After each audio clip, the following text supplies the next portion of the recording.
ہم جس معاشرے میں رہتے ہیں، اس معاشرے کی خوبصورتی یہ ہے کہ یہاں پہ بہت ساری زبانیں بولی جاتی ہیں۔ ہمیں اپنی ہر زبان سے بہت پیار ہے، لیکن ہماری قومی زبان جو ہے وہ اردو ہے۔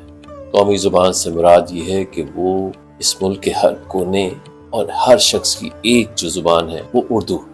لیکن پتہ نہیں کیوں، کس نے اور کب، کس وقت یہ سوچا اور یہ سازش کی کہ اس نے ہمارے ذہنوں میں ڈال دیا کہ اگر ہم انگریزی زبان نہیں سیکھیں گے اور ہم اگر انگریزی زبان نہیں بولیں گے تو ہمیں بہتر نہیں گنا جائے گا، ہمارا وقار معاشرے میں نہیں بنے گا۔ میں انگریزی زبان کے خلاف نہیں، میں چاہتا ہوں کہ ہمارے بچے وہ زبان سیکھیں، لیکن ہماری جو قومی زبان ہے، جو ہماری پہچان ہے، اس کو سیکھنے میں ہم کیوں کسی ہچکچاہٹ کا شکار ہیں۔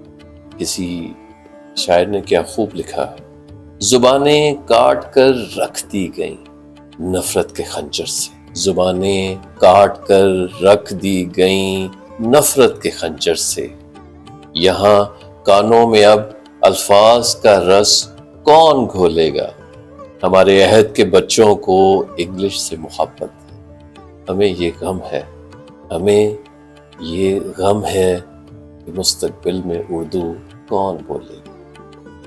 اپنے بچوں کو اپنی قومی زبان ضرور سکھائیں، اپنے بچوں کو اپنی مادری زبان بھی ضرور سکھائیں، لیکن کسی بھی غیر ملکی زبان کو سیکھنے میں اس قدر آگے نہ بڑھ جائیں کہ آپ اپنی قومی زبان کو سیکھنے سے ہی محروم رہ جائیں۔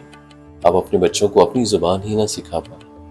اردو سیکھیے اور اپنے بچوں کو ضرور سکھائیے۔ اردو سے پیار کیجیے۔ اردو سے پیار کرنا ایسا ہی ہے جیسے آپ کسی اپنے بہت پیارے کے ساتھ بڑے چاؤ سے، بڑے لاڈ سے پیار کرتے ہیں۔